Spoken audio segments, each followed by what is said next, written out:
Assalamu alaikum wa rahmatullah. Mes chers collègues, la séance est ouverte.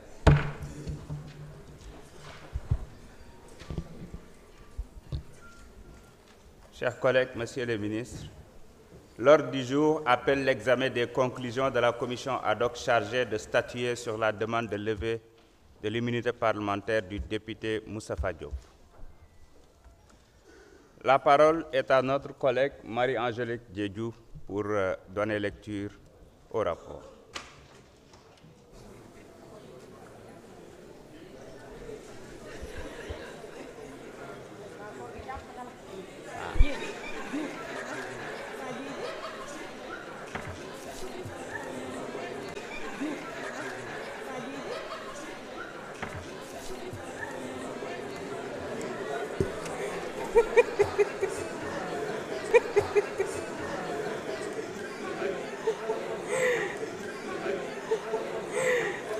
Merci beaucoup. Assalamu alaikum.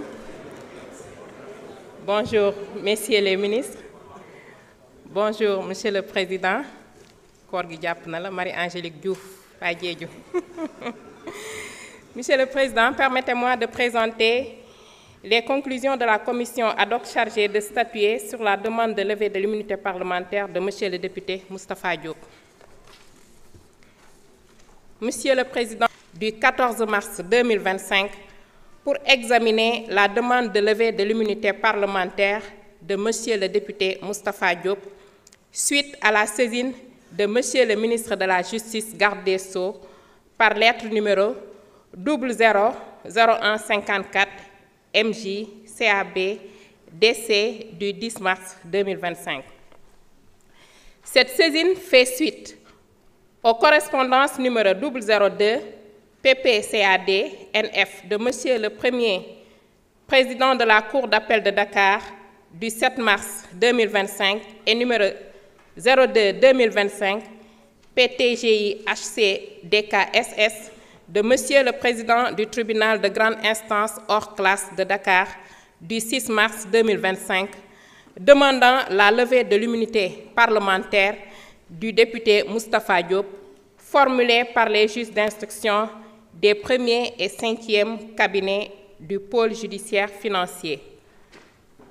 Monsieur Abdoulaye Tall, en sa qualité de président de la commission des lois, de la décentralisation, du travail et des droits humains, et membre de la commission ad hoc, a dirigé les travaux de la première réunion tenue le 14 mars 2025 dans la salle Marie-Joséphine Diallo. Cette réunion a été consacrée par l'installation du bureau de la commission et à l'établissement de son calendrier de travail. Prenant la parole, M. Abdoulaye Tall a remercié installé sous sa présidence dont la composition se présente comme suit. Président, M. Abdoulaye Tall. Vice-président, M. Mohamed Aïb Salim Dafé. Deuxième vice-président, Madame Marie-Angélique Mamserouba, numéro 2, M. Abdoulahat Ndiaye, Madame Béatrice Germaine Tening Faye, M. Alouine Ndaw, Madame Safietou Sow, M. Dimon Soare. Une fois le bureau installé, M. le Président a invité les membres de la commission à consacrer les efforts pour un travail de qualité, avec toute la sérénité requise afin de répondre aux attentes de l'institution parlementaire. Il a aussi rappelé que les membres de la commission sont tenus au respect de l'obligation de réserve, laquelle est dictée par l'impérative préservation du caractère confidentiel des documents qui leur sont soumis. Il a ainsi donné rendez-vous aux membres le lundi 17 mars 2025 pour la consultation des dossiers et le mardi 18 mars 2025 à 15 h, date à laquelle M. Moustapha Diop devra être convoqué pour son audition conformément à l'article 52, alinéa 2 du règlement intérieur de l'Assemblée nationale. Ainsi, la séance a été levée. Advenue la date du 18 mars 2025, la Commission s'est encore réunie sous la présidence de M. Abdoulaye Tall. La Commission s'est encore réunie sous la présidence de M. Abdoulaye Tall dans la salle de la Commission des Finances. En prélude aux travaux, Monsieur le Président est revenu sur les 2 points inscrits à l'ordre du jour. 1.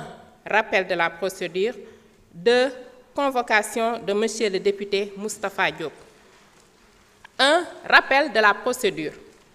Le Président est revenu sur les différentes étapes de la procédure suivie à l'Assemblée nationale depuis la réception de la demande de la levée de l'immunité parlementaire.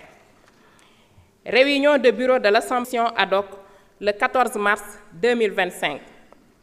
Réunion de la commission ad hoc, suivie de la mise en place du bureau et l'élaboration du calendrier de travail le 14 mars 2025.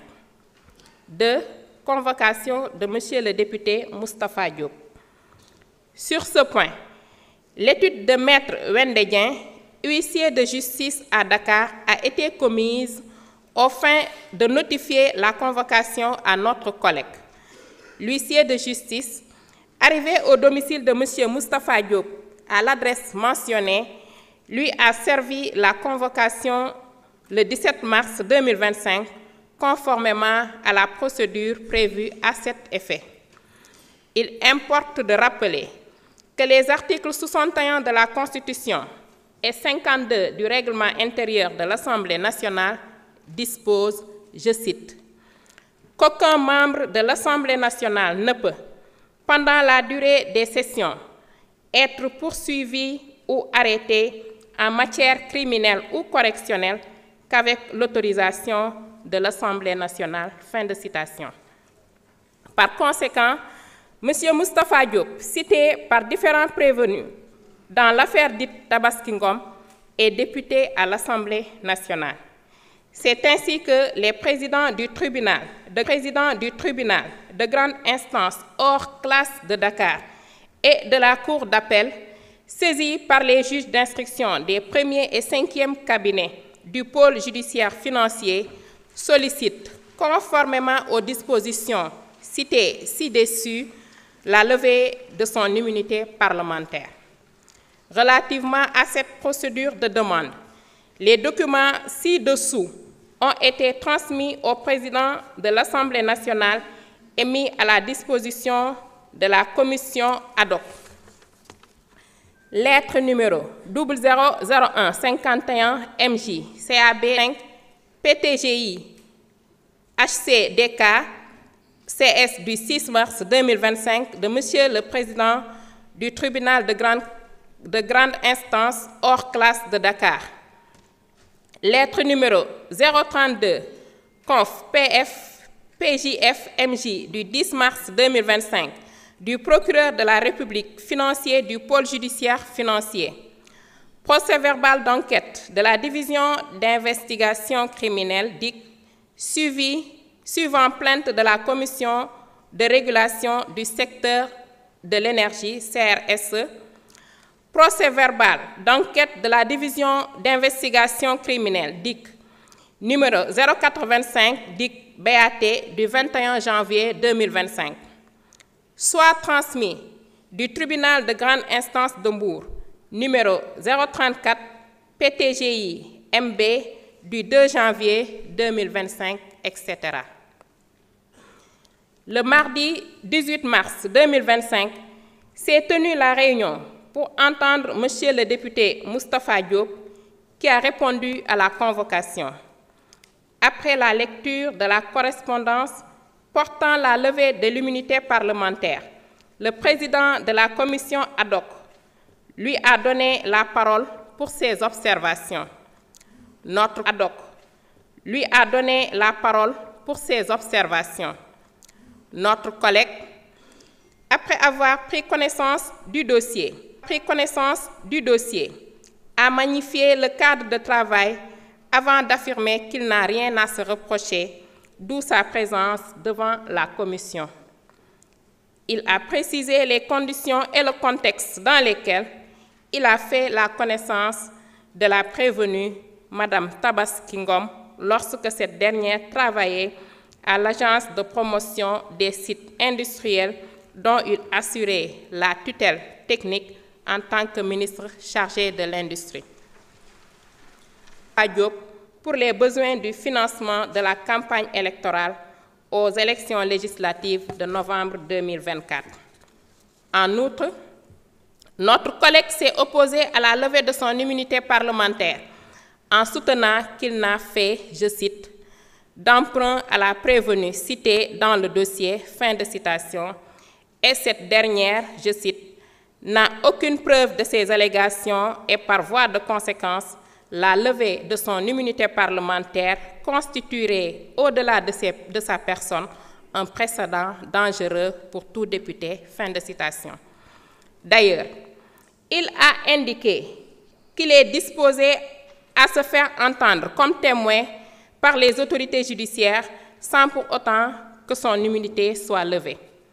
À cet égard, il a estimé que l'Assemblée nationale doit attendre la production de preuves tangibles qui établissent sa culpabilité avant de décider de la levée de son immunité.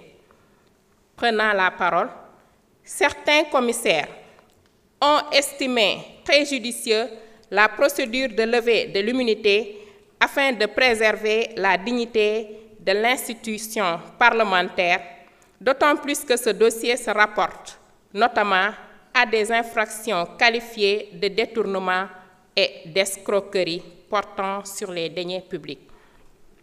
Ainsi, soutiendront-ils, dans le souci de permettre à la justice de faire la lumière sur cette affaire, il importe à l'Assemblée nationale de faire droit à la demande de levée de l'immunité parlementaire formulée par les autorités judiciaires.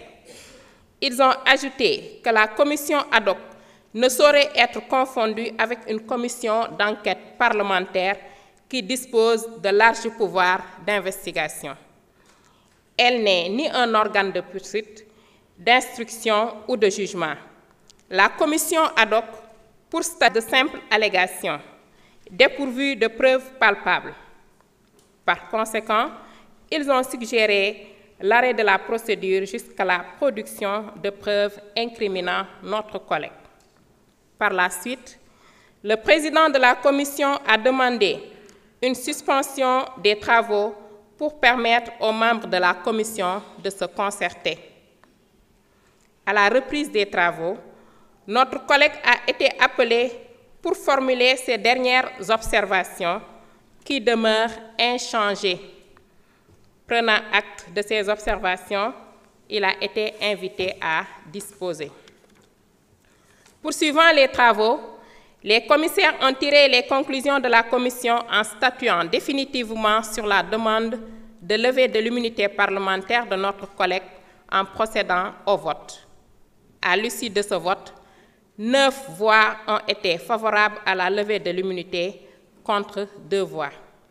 En conséquence, la commission ad hoc, tenant compte du caractère sérieux, sincère, loyal et motivé de la demande des juges d'instruction du 1er et 5e cabinet du pôle judiciaire, étayé dans les documents transmis à l'Assemblée nationale, a adopté à une très large majorité la décision de recommander à la séance plénière de l'Assemblée nationale de lever l'immunité parlementaire de Monsieur le député Moustapha Diop pour permettre à la justice de faire la lumière sur cette affaire.